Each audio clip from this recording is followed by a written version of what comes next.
Thank you for tuning in to Sundays at the Square. I am your host, Tony Ringgold, and today I'm sitting with, I'm actually doing a phone interview. I'm going to get her into the studio one day, and we'll go live and talk more, probably around the time she's going to be doing an open house, so I want to definitely get you in, Miss Kim. But if you are just tuning in, I'm talking to Miss Kim White, Mrs. Kim White. She is the president of Bridge East Temple, which is a nonprofit organization located right here in Temple, Texas.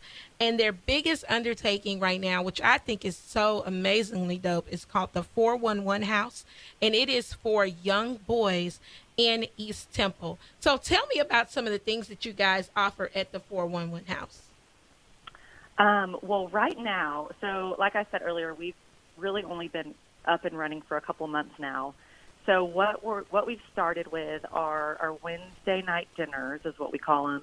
And so it's kind of a time where the boys know that they can come and that we're going to make dinner. And I've kind of taken some of their suggestions on, what do you want? What do you want to help us make? So it's really been fun. They've been involved. This week we made breakfast for dinner. And a couple of them were like, oh, I can make the best scrambled eggs ever. So they're in there in the kitchen making the scrambled eggs for everyone.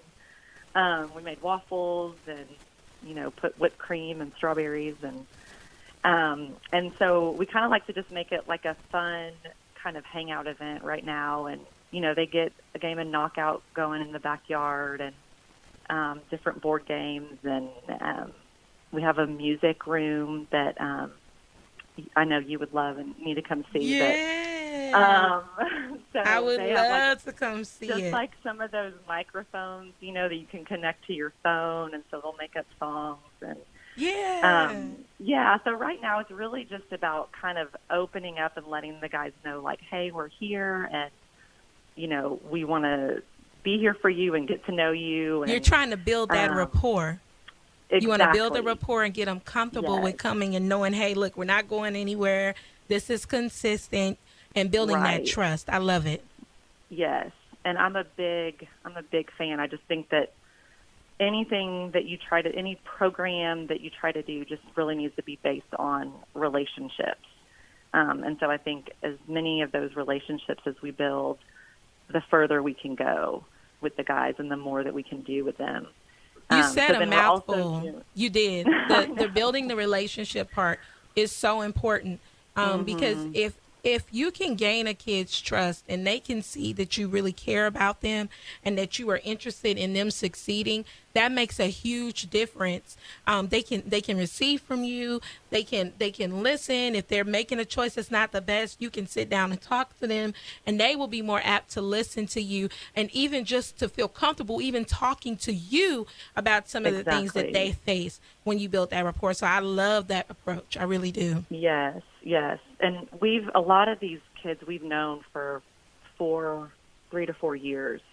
And we actually had a mentor interest meeting last night, and I was telling them, I was like, I really think the main thing that these kids know and the reason that they keep showing up with us is just that they know that we're for them and that we care about them. Right. And so that just gives a huge impact to kids for them to know they're not going to listen to you if they don't think you care about them. Right. Or you're just and fussing. I think that's where, right. I think that's where so much of it gets lost is we try to lecture kids and tell them what they should and shouldn't do when we haven't taken the time to earn their respect and their trust.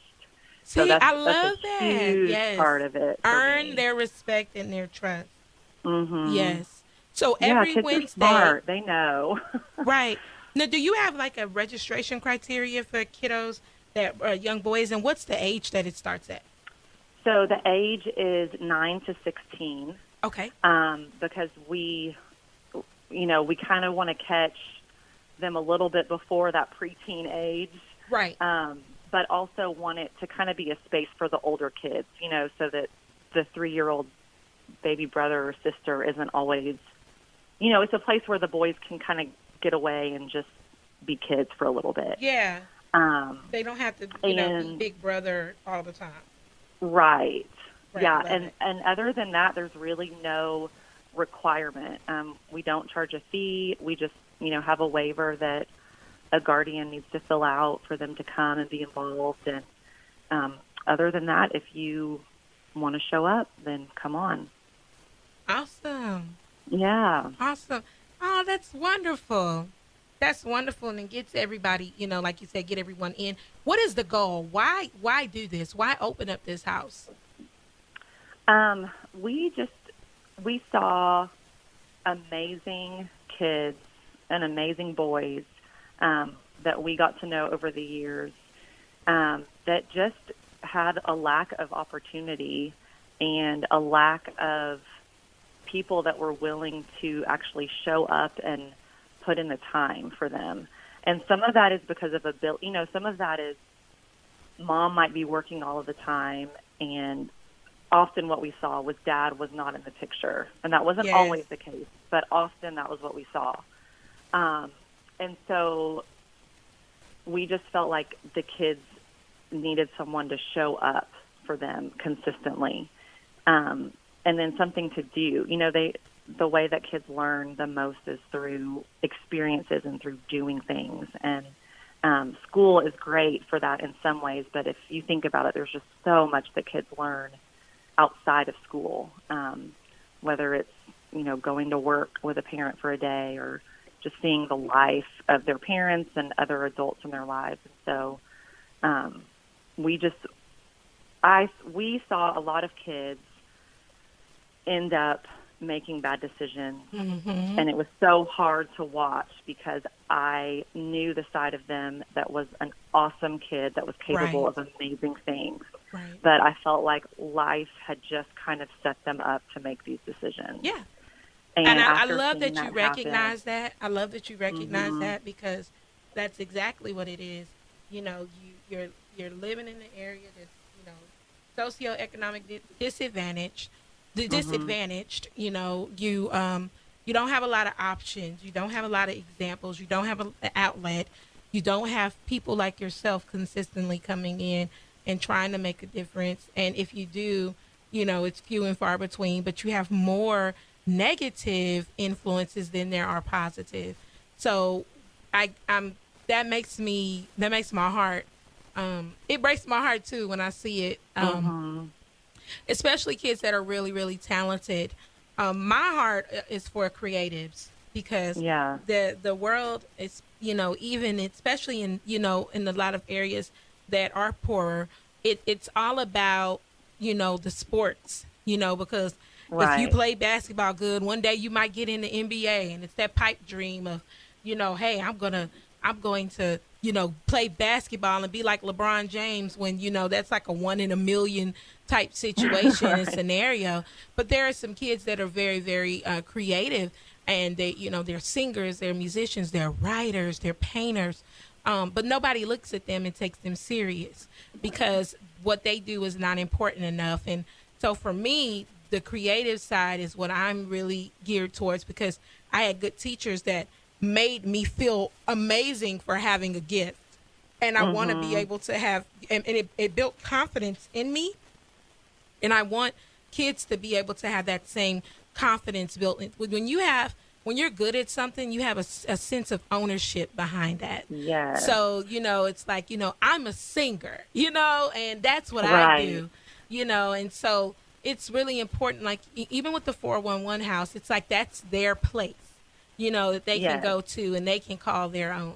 Yeah. Love it. Yes. And I love that aspect too, because I think for kids to own something that they're good at and to know that they're good at, even if that's not the thing that carries them all the way, like even if, there's one of our kids is an amazing singer. I should send you some of his videos.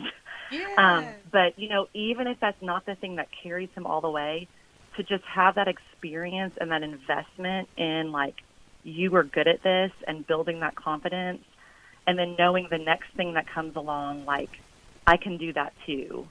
Just that ability to stay in and keep going. Right. Exactly. So, yeah, I love that. And it teaches you discipline. It teaches you a lot of different things when you get out there, and you have to, got to know your lyrics. You got to know your music. And so with the so Anyway, yes, it's great. If you're just tuned in, you're tuned in to Sundays at the Square. I'm your host, Tony Ringgold, and today I'm sitting with the president of Bridge East Temple, Mrs. Kim White, and we're talking about the new 411 house right in Temple, Texas, right in East Temple. And it is a house that is for kiddos, boys, ages 9 through 16, where they can come in, chill, relax, and enjoy themselves, and just have a place of refuge. And I'm loving it. I'm loving it. So tell me, so you were telling me about the dinners that you guys are having every Wednesday. What other plans do you have for the house? So right now we're also, for the summer, we're doing Tuesday afternoon, like swim events. Yeah. And we're kind of opening those up to really any neighborhood kid that wants to come. We're paying for them to get into Clark Pool, and then providing just like snacks and drinks, and just a time where, and again, just another activity, another thing to do where they know, okay, someone's going to be at the pool and it's going to be fun, and we're going to play some games. And, yeah. Where is Clark an Pool? Opportunity. So Clark Pool is actually right behind where the 411 house is located, and it's part of Wilson Rec Center, kind of that whole complex. Okay. So kind of right in between Currumbine Soccer Fields and Wilson Rec. Okay, awesome. And where is the 411 house? So it backs up to Currumbine Soccer Fields, and it's on 32nd Street, but the backyard kind of backs up to Myrtle Captain Street. Okay. And that's another kind of interesting fact about the house. So the house, we found out a couple of days after we purchased it, actually belonged to Myrtle Captain, who was a civil rights activist in Temple. Yes. That is, that is awesome. I know. So that whole part of the process has just been amazing. We've connected to her daughter.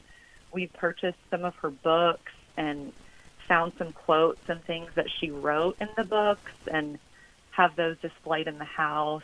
And we have pictures of her in the house. And one of the men actually last night that came to the interest meeting said he pretty much grew up in that house, because Myrt, as he called her, was like a mom to him and a lot of other kids in the neighborhood. Kim, so, I know. Oh, it's like of too all much. houses. Yes, I know. And we didn't even know. Like, we did not even know until a couple days after we had purchased it, and we found some of her things in there. Oh, my goodness. So, yeah, I know. That is so beautiful. It is. And it's just like really divine, right? Mm-hmm. Oh, yeah. Yeah. Wow. I feel like a connection to her. I've been reading her books, and, yeah, that's been really cool. That's awesome. Yeah, her daughter was like, this is exactly what she would want to be done with this house. So that just makes my heart very warm. Yeah. Wow. So if people want to find out about the 411 house, and they want to be able to get involved or help out in any way, what should they do? So we have a Facebook page that's just the 411 Temple. Okay. And same with Instagram, the 411 Temple. If anyone wants to email us directly, our email address is just bridgeeasttemple, all one word, at gmail.com. Bridgeeasttemple@gmail.com. Okay. Yes. So 2 E's, 2 T's. And then you're doing an open house, right? Yes. We are having an open house on August 28th. Okay. From 11 to 1. What day is that? That is a Wednesday. Okay. And it's kind of over lunchtime, but we're going to provide lunch. The ribbon cutting will happen right at 11. Okay. And then the lunch and open house will happen right after that. And so we're doing like our official ribbon cutting with the Chamber of Commerce. And I love it. And yeah. I recently saw you on the cover of a magazine. Yes. I was like, wait, that's Kim. I know. I was so excited. That's awesome. I love what Yeah. you're doing. Thank you so much for what you do for the community. I know these young men are going to be impacted in a great way. Guys, make sure you guys go out to that open house on August 28th on Wednesday, August 28th, from 11 to Mhm. 1, and lunch will be provided. I'm putting it on my calendar. I'm going to make it my business to come Yes. out there. Yeah, please. Yeah, Yes. yeah, that's We'd love it. awesome. Awesome, awesome, awesome. I want to thank you so much again for taking time out your busy schedule, and, talking to us today. And guys, make sure that you go on myb106.com. Again, myb106.com, where you can hear this show and other shows. Thank you for all my early morning listeners. I really appreciate all of your support throughout these couple of years that I've been on the show. Want to give a shout out to B106 and everyone, all my Town Square Media family. It's truly a blessing to be able to talk about the things that are positive in the community and not always negative. We want to keep things light. We want to keep, not necessarily light, but we want to just keep a light shining in dark times, And so Yes. again, I just want to thank you so much, Miss Kim. And guys, always, always, always, always remember, there is enough sun for everyone to shine. Be blessed.